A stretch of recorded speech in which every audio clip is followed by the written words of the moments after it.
This is Aryan from EDD Academy, and today I'll be going over L'Hopital's rule.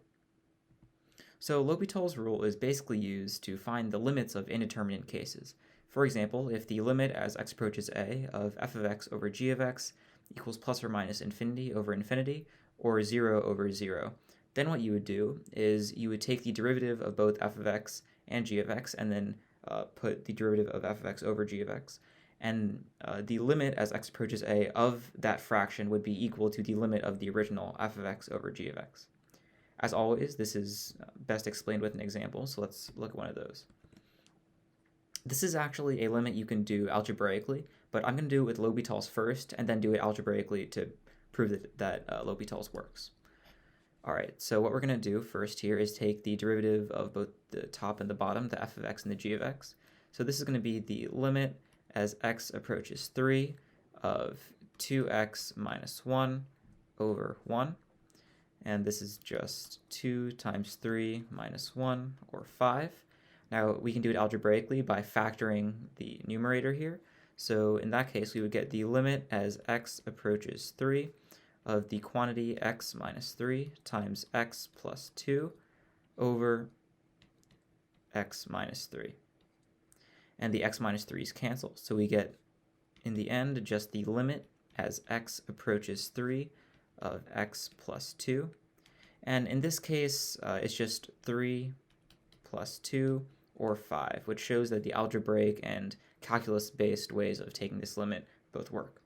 Let's take a look at another problem. In this case, we are taking the limit as x approaches negative infinity of e to the negative x over x cubed.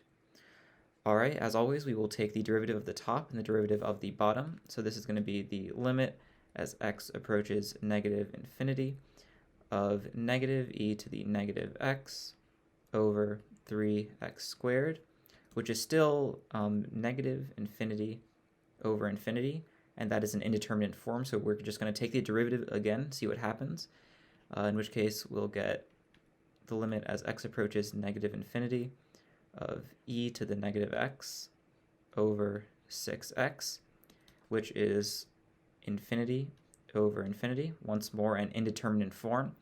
So we'll take the derivative one last time. This is going to be the limit as x approaches negative infinity of negative e to the negative x over 6, which is equivalent to negative infinity over 6, which is just negative infinity. And this negative infinity is going to be our final answer in this case. Let's move on.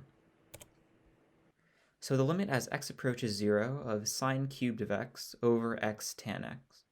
Of course, the first thing we're going to do is take the derivative of both the numerator and denominator. So let's do that. The limit as x approaches 0 of 3 sine squared x times cosine x all over tan x plus, x secant squared of x. And if we plug in 0 to all of this, we get 3 times 0 squared times 1 all over 0 plus 0 times 1. And that is still 0 over 0, which is an indeterminate form. So what we're going to do is take the derivative of all of this one more time. So that would be the limit as x approaches 0 of, let's see here, looks like it's going to be 6 sine of x cosine squared of x, and then minus 3 sine cubed of x, and that is all going to be over secant squared x plus secant squared x again, and then plus x secant x tan x. Alright, so now if we plug in 0 here, we get 6 times 0 times 1 squared minus 3 times 0 cubed, and then all of that over 1 squared plus 1 squared plus 0 times 1 times 0, and all of that is going to equal 0, and that's going to be our final answer for this limit. All right, now we're going to look at some other indeterminate cases. For example, plus or minus infinity times 0. Now, while this may not look like infinity over infinity or 0 over 0, we can modify it to reach a position that L'Hopital's can be used. So if the limit as x approaches a of f of x times g of x equals plus or minus infinity times 0, the next step would be to take the reciprocal of either f of x or g of x, that we have the limit as x approaches a of f of x over 1 over g of x, for example. And then in that case, we will then have a situation in which there's plus or minus infinity over infinity or 0 over 0. And from there, we will simply apply L'Hopital's rule. Let's take a look at this example. So we have the limit as x approaches infinity of 3 times x times e to the negative x. So what we're going to do here is, first of all, we're going to have to reciprocate one of these. So what I'm going to do is reciprocate the e to the negative x, because that is already a negative exponent, so that might make our life a little bit easier. So what we'll do here is say, well, first of all, we can move the constant out of the limit. That's something that's always true. So it's 3 times x over 1 over e to the negative x. And this is equal to 3 times the limit as x approaches infinity of x all over e to the x. And at this point, what we can do is pretty straightforward. We see that this is equal to infinity over infinity. So we take the derivative to get 3 times the limit as x approaches infinity of 1 over e to the x. And of course, that is 1 over infinity, which we can basically consider to be 0. And that's going to be our final answer for this limit. Okay, now we're going to take a look at this limit. So this is the limit as x approaches infinity of x times sine of pi over x. So as always, we want to take a reciprocal of one of these functions, the functions being x or sine of pi over x, and I think the reciprocal of x is a lot easier to deal with than this mess. So let's do just that. This is going to be the limit as x approaches infinity of sine of pi over x over 1 over x. And now we're going to take the derivative of both the top and the bottom here. So that's going to equal the limit as x approaches infinity of, let's see, cosine of pi over x times pi, this is a parentheses, times pi times negative x to the negative 2. And then this is all going to be over negative x to the negative 2, because that's just the derivative of 1 over x. So here something really convenient happens. The negative x to the negative 2 both cancel out, and we get pi times cosine of pi over x. Now what's interesting here is as x approaches infinity, the quantity pi over x approaches 0.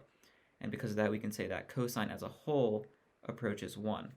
So we get 1 times pi, which is just pi, for our final answer here. All right, now we're going to take a look at another indeterminate case, this being infinity minus infinity. So if the limit as x approaches a of f of x minus g of x equals infinity minus infinity, our next step will be to change this into f of x times the quantity 1 minus g of x over f of x. And then from there, we can only focus on the g of x over f of x and plug that into our L'Hopital's rule. So let's take a look at this sample problem. The limit as x approaches infinity of x squared minus e to the x. So here what we're going to do is, of course, factor it out like I showed you in the last slide. So this is going to be the limit as x approaches infinity of x squared times the quantity 1 minus e to the x over x squared. And then we're only going to focus on this for the rest of the problem. So the limit as x approaches infinity of e to the x over x squared, of course, equals infinity over infinity, which is an indeterminate. So we're going to have to take the derivative, and the limit as x approaches infinity of the derivative, which is just e to the x over 2x, is once more the indeterminate infinity over infinity. And from here, we'll take the derivative one last time to get the limit as x approaches infinity of e to the x over 2, which is just infinity over 2, or infinity. We can now plug this back into the original equation to get basically infinity squared for the x squared times the quantity 1 minus infinity, which we got from using L'Hopital's rule from the on the e to the x over x squared. And from there we get negative infinity, because 1 minus infinity is really just negative infinity, times infinity, because infinity squared is, of course, just infinity. And from there, our final answer for this limit is negative infinity. All right, now let's take a look at this problem. This is the limit as x approaches infinity of the square root of x minus natural log of x. Just like the last problem, the first thing we're going to do is rearrange it. So we have the limit as x approaches infinity of the square root of x times 1 minus natural log of x over root x. And really, we're only going to be focusing on this for L'Hopital's rule. And this is, of course, infinity over infinity if you plug infinity into x. So we'll take the first derivative according to L'Hopital's rule. So we get the limit as x approaches infinity of 1 over x over 1 over 2 root x. And from here, we can simplify this to 2 root x over x, and even further to 2 over root x. And of course, if you plug in infinity into here, you get 2 over square root infinity, which is just 0. And now from here on out, what we're going to do is just plug this back into our original equation. And if we consider that the square root of infinity is still infinity, we get that infinity times 1 minus 0 is going to be our final answer. And that is just infinity times 1, or infinity. All right, now let's take a look at the last type of indeterminate case. This one is the power indeterminate case, which can be 0 to the 0, infinity to the 0, or 1 to the infinity.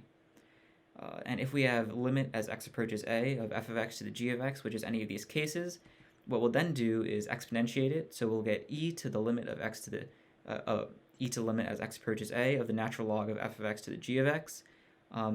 This is just because e to the natural log of anything is that same thing, and we're just moving the limit out to in front of the natural log, but not to in front of the e of x, e to our entire equation here.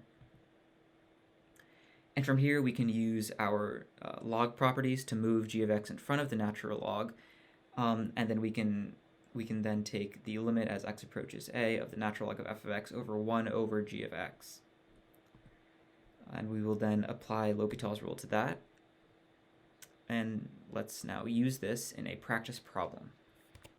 The limit as x approaches 1 from the positive direction of x to the power of 1 over 1 minus x. So what we're going to do here is exactly what I described earlier. We will take e to the power of the limit as x approaches 1 from the positive direction of the natural log of x to the power of 1 over 1 minus x. And we can use our log rules to, and also we're just going to ignore the e for now. So we have the limit as x approaches 1 from the positive direction of 1 over 1 minus x times the natural log of x. And from here, what we can do is rearrange it so that it's more conducive to the L'Hopital's rule format. So we have the natural log of x over 1 minus x, and this is just infinity, or this is rather 0 over 0 if you plug in 1. So we're going to take the derivative again, and we get the limit as x approaches 1 from the positive direction is 1 over x over negative 1. So this is just negative 1 as a whole. And you have to remember that this is all being raised to the power of e, so it's really e to the negative 1, or 1 over e.